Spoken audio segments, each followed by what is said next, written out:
Masto. Senator Gardner. Thank you, Mr. Chairman, and thank you, Mr. Zuckerberg, for your patience and testimony today. The end is near. I think 1, 2, 3, or 4 people, so that's good news to get out of this hearing. A couple questions for you. To clarify one of the comments made about deleting accounts from Facebook. In the user agreement, it says when you delete IP content, if it is deleted in a manner similar to emptying the recycle bin on a computer. However, you understand that removed content may persist in backup copies for a reasonable period of time. How long is that?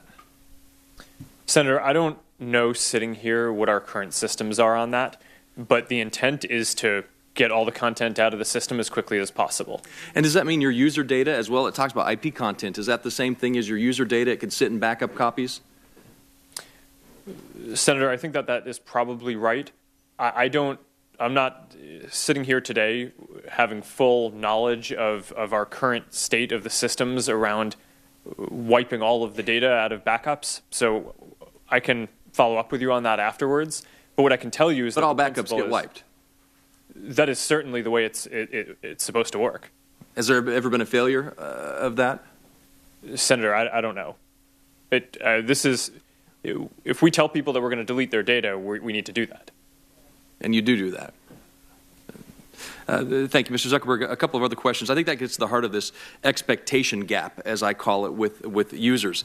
Facebook, as I understand it, if you're logged into Facebook with a separate browser and you log into another article, open a new tab in the browser, well, you have the Facebook tab open, and that new tab has a Facebook button on it. You track the article that you're reading. Is that correct? Senator, I think that there is functionality like that, yes. Do you think users understand that?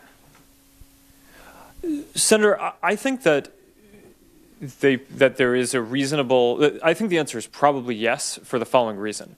Because when we show a like button on a website, we show social context there. So it says, here are your friends who liked that. So in order to do that, we would have to. But if you've got your Facebook browser open and you open up the article in the Denver Post and it has a Facebook button on it, you think they know, consumers, users know, that Facebook now knows what article you were reading in the Denver Post? Well, we would need to have that in order to serve up the like button and show you who your friends were who would also like that. So I think that goes to the heart of this expectation gap, because I don't think consumers, users necessarily understand that. I mean, and going through this user agreement, as others have, you do need a lawyer to understand it. And I hope that you can close that expectation gap by simplifying the user agreement, making sure that people understand their privacy. Has there ever been a violation outside of the talk about Cambridge Analytica about the privacy settings? Has a privacy setting violation ever occurred outside of Cambridge Analytica? I'm not aware that we have had systems that have. So the privacy setting content a user uses have always been respected. There's never been an instance where those privacy settings have been violated. That's my understanding. I mean, this is the core thing that our company does. Is you come to Facebook, you say, "Hey, I want to share this photo, or I want to send this message to these people." Has there ever been Has there ever been a breach of Facebook data? A hack?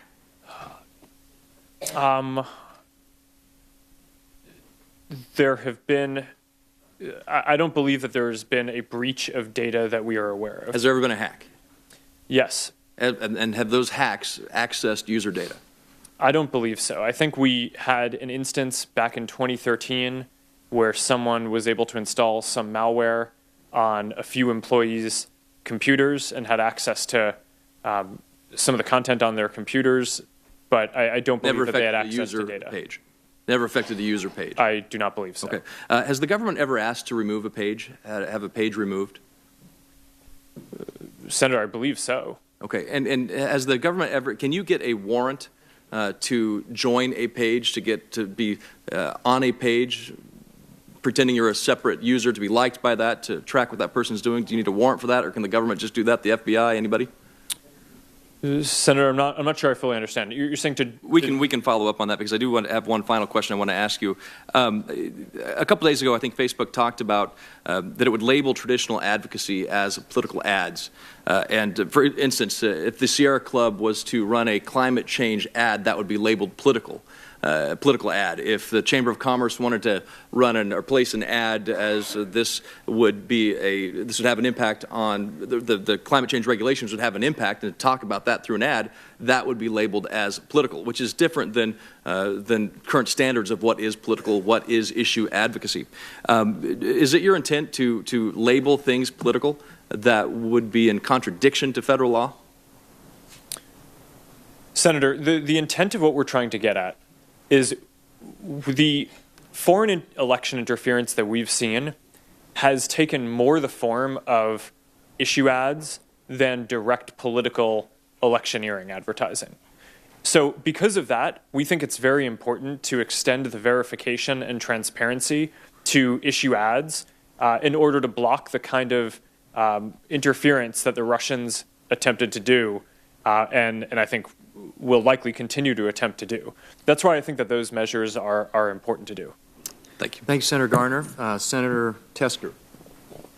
Thank you, Mr. Chairman. I want to thank you for being here today, Mark. I appreciate you coming in. I hope this isn't the last time we see you in front of committee. I know we're approaching 5 hours, so it's been a little tenuous, some mental gymnastics for all of us, and I just want to thank you for being here. Facebook is an American company, and with that, I believe you've got a responsibility to protect American liberties, central to our privacy. Facebook allowed a foreign company to steal private information. They allowed a foreign company to steal private information from tens of millions of Americans, largely without any knowledge of their own. Who and how we choose to share our opinions is a question of personal freedom. Who we share our likes and dislikes with is a question of personal freedom. This is a troubling episode that completely shatters that liberty, so that you understand the magnitude of this. Montanans deeply concerned, they are deeply concerned with this breach of privacy and trust. So you've been at this for nearly 5 hours today. So besides taking reactive steps, and I want you to be as concise as you possibly can, what are you doing to make sure what Cambridge Analytica did never happens again? Thank you, Senator. There are 3 important steps that we're taking here. For Cambridge Analytica, first of all, we need to finish resolving this by doing a full audit of their systems to make sure that they delete all the data that they have, and so we can fully understand what happened. There are 2 sets of steps that we're taking to make sure that this doesn't happen again. The most important is restricting the amount of access to information that developers will have going forward. The good news here is that back in 2014, we actually had already made a large change to restrict access on the platform that would have prevented this issue with Cambridge Analytica from happening again today. Clearly, we did not do that soon enough. If we'd done it a couple of years earlier, then we probably wouldn't be sitting here today. But this isn't a change that we had to take now in 2018. It's largely a change that we made back in 2014. Okay. There are other parts of the platform that we also similarly can lock down now to make sure that other issues that might have been exploited in the future won't be able to. And we've taken a number of those steps, and I've outlined those in my written statement as well. I appreciate that, and you feel confident that the actions you've taken thus far, whether it was the ones back in 2014 or the one that you just talked about locking down the other parts, will adequately protect the folks who use Facebook? Senator, I believe so, okay, although security is never a solved problem. That's all I need. You talked about a full audit of Cambridge Analytica systems. Can you do a full audit if that information is stored somewhere, some other country? Senator, if right now we're waiting on the audit because the UK government is doing a government investigation of them, Okay, and I do believe that the government will have the ability to get into the systems even if we can't. If information is stored in the UK, but what if it's stored in some other country? What if the information is stored in some other country? Is an audit even possible? Well, Senator, we believe a bunch of the information that we will be able to audit. I think you raise an important question, and if we have issues, then if we are not able to do an audit to our satisfaction, we are going to take legal action to enable us to do that. And also I know that the UK and US governments are also involved in working on this as well. I don't really, I'm telling you, I have faith in the U.S. government. I really actually have faith in the UK too. There have been claims that this information is being stored in Russia. I don't care. It could be stored anywhere in the world. I don't know how you get access to that information. I'm not as smart as you are about tech information. And so the question really becomes, and I got to move on, but the question is, I don't see how you can perform a full audit if they've got stuff stored somewhere else that we can't get access to. That's all. Maybe you have other ideas on how to do that. Well, I think we'll know once we get in there whether we feel like we can fully investigate everything. Just real quickly, Senator Schatz asked a question earlier about data and who owns the data. I want to dig into it a little bit more. You said, and I think multiple times during this hearing, that I own the data on Facebook if it's my data. Yes. And I'm going to tell you that I think that sounds really good to me. But in practice, let's think about this for a second. You're making about $40 billion a year on the data. I'm not making any money on it. It feels like you own the data. And in fact, I would say that the data that was breached through Cambridge Analytica, which impacted, and correct me if these numbers are wrong, some 80 million Americans, my guess is that few, if any, knew that information was being breached. If I own that data, I know it's being breached. So could you give me some sort of idea on how you can really honestly say it's my data when, quite frankly, they may have goods on me. I don't want them to have any information on me. Senator, when I say if I own it, I can stop it.